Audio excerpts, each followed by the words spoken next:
Aksayan, biyahero ka ba? Madalas ka ba sa biyahe? Nakakaranas ka ba ng pagkasira ng stator? Ngayon kasayan, bibigyan natin ng solusyon yung madalas na pagkasira ng yung stator. Ito siya kasayan na gamit ang ating 4-pin CDI. Ito yung ating 4-pin CDI. Siya kasayan na solusyon na mabilis o pwede natin gawing gagawin na lang natin siyang backup. Ito siya kasayan. Backup o pwede nyo ikabit o pwede nyo iset up sa inyong motor.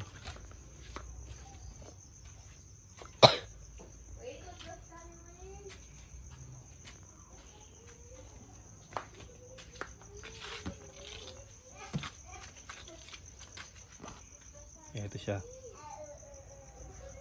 Ito ba yung buo natin? Tatak pa ba siya? Wala na to. O yung iba to. Siya kasaya na pupunta lang tayo dito. Ito yung ating ito yung ating 5-pin CDI primary type.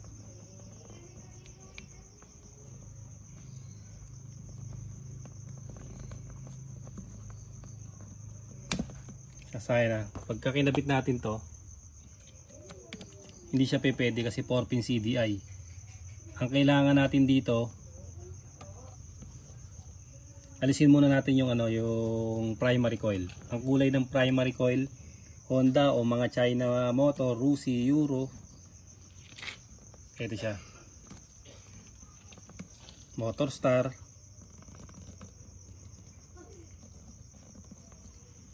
Aalisin natin tong itong black red.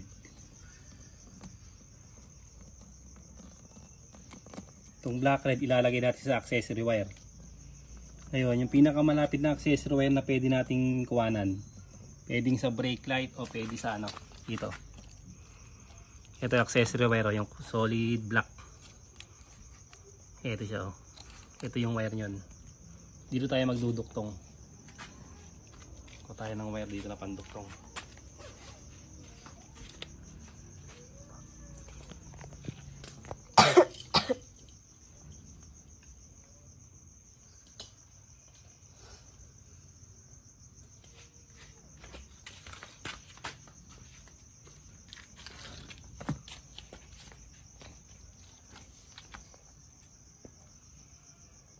Ito yun. Ito, alisin natin to. Ito yung papuntang stator.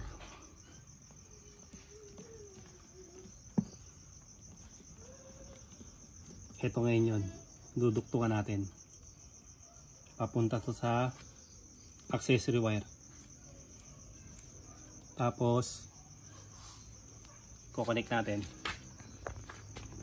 Kailangan niya ng DC 12 volts. Ito yun ang accessory wire.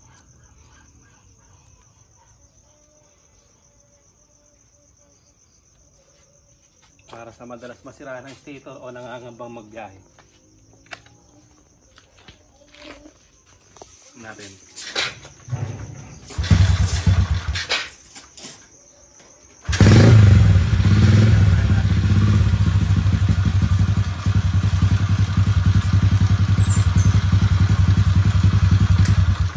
Nakasayan, okay na kaagad siya. Naka 4-pin CDI na siya. And ibabalik natin kasayan sa 5-pin CDI. Aalisin natin to.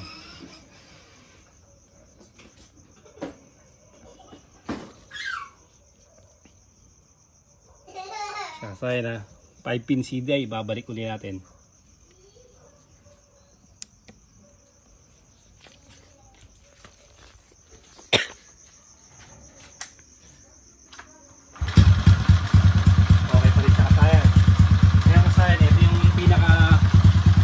Ito yung highlights na gagawin natin.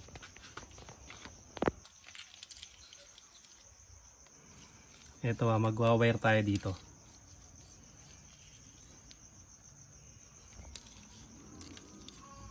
Tayo ng wire dito sa switch natin. Kuha tayo ng 4 na wire.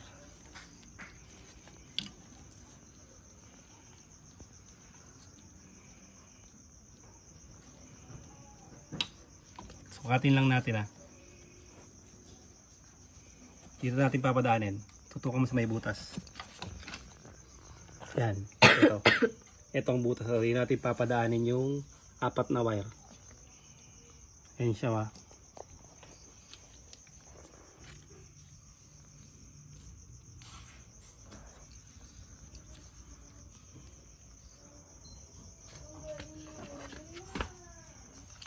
Dito kailangan natin ng ganito ha. Reserva nito. Reserva na ganito ha. Tingnan nyo. Ito yun. Kahit 5 wires pwede, 4 wires pwede rin. Pag 5 wires hindi natin gagamitin yung gitna. Ganda yung matibay-tibay na rin yung makuha nyo.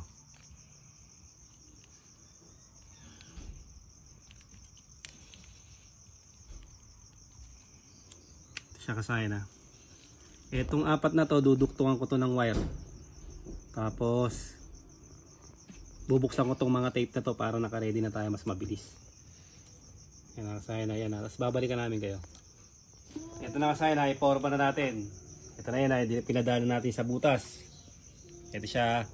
Nandito na yung ating CDI sa compartment.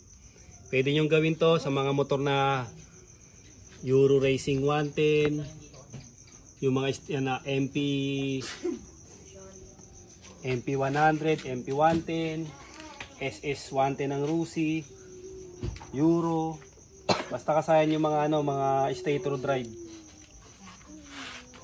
mga XRM style. Ito siya wa.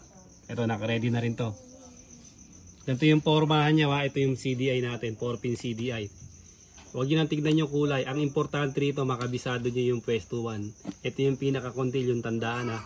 Ito, kill switch, dito natin gagamitin yan. Tandaan nyo, ito yung pulser. Ito yung pulser ground. Ignition coil. At saka itong itong 12 volts. O, isa pa.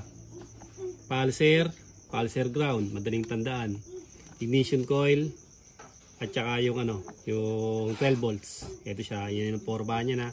Wala tandaan yung kuntil, nakaganto yung CDI. Ito na siya ngayon. Ito yung pulser. Lalagay natin sa kulay blue. Uy, yun pala nabalatan yung pulser.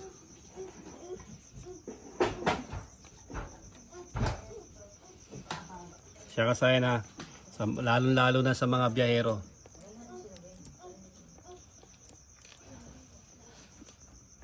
Malilipat dito. Yung part na malilipat dito, di ba dito pa ito ginagalaw?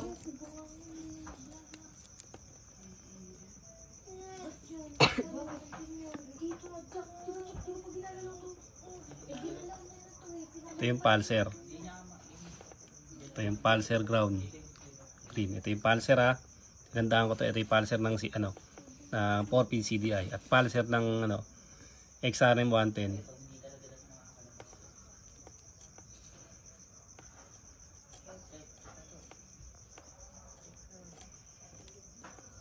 Tapos ito yung green, okay, pulser ground. Dito kayo titingin sa stack ha, huwag dito ha. Kasi ito replacement wire din to. Ito. Green. Dito tayo sa green. Sa harness kasi yun ang yung original na kulay ng sa harness tayo titingin para sigurado. Ito yung pulser ground ha. Kulay green. Model natin XRM 110 pero kahit sang to. Tapos ito yung ignition coil. Sa kanan ng pulser to ha. Ignition coil. Ito yung kulay niya black yellow.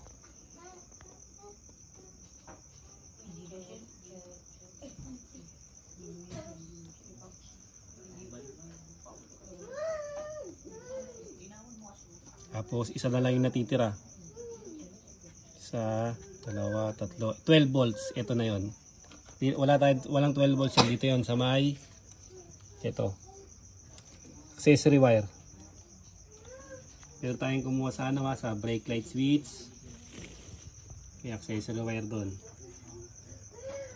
Pwede rin sa flasher relay. Ayan siya. Yan, nakakabit na siya kasayan ha. Dito, hugutin lang natin siya. Ito sa loob. Ito siya 4-pin CDI ha. Hugutin lang natin. Ito na siya. Nakaganto lang yan. Tapos ito yung ano natin, 4-pin CDI. And activate ngayon dyan yung ano, yung stock na CDI o primary type na CDI. Ito siya.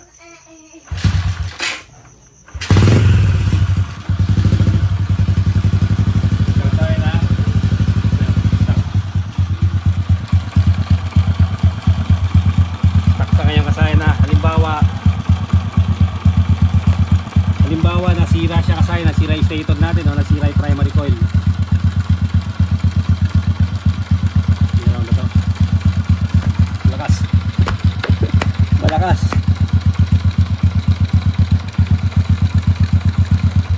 Ayan siya kasi nasira yung ating stator. Ito na siya ngayon. Activate natin sa loob. I-activate natin yung ating 4-pin CDI. Siya dito, tutok mo dito para ano, ayan. Yan kasaya. Activate natin yung 4-pin CDI. Tapos, testing na natin.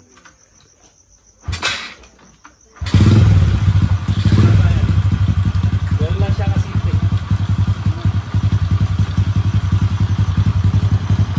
Tinesting ko na rin yan kasaya na pagsabayin. Pero, ano, siyempre baka pag tumagal masira kasi mapuwersa yung ano natin, mapuwersa yung stator natin, kaya mas maganda huwag din siyang pagsabayin dahil hindi pa siya nagamit ng matagal. Tinesting lang na pinagsabay na pwede pero hindi pa ginamit ng matagal, kaya mas maganda na yung ganito. Alisin natin 4-pin CDI.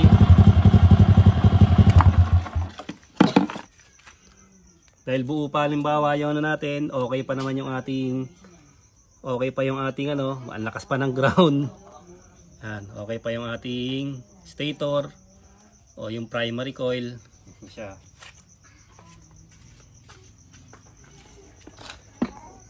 Yan siya ha.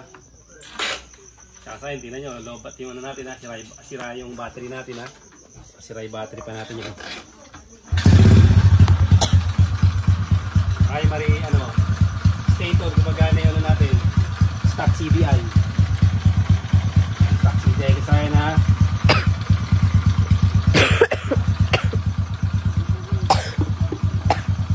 masaya no? Yun, nagawa na siya. Nagko-connect.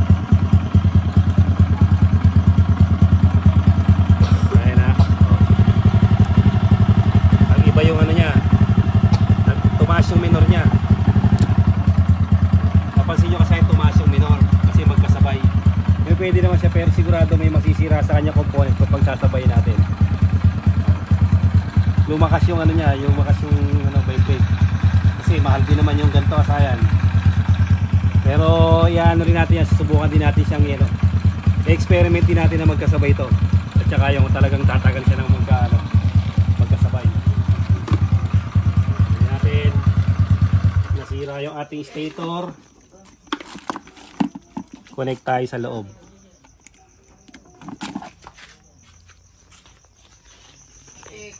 Pagsipa natin,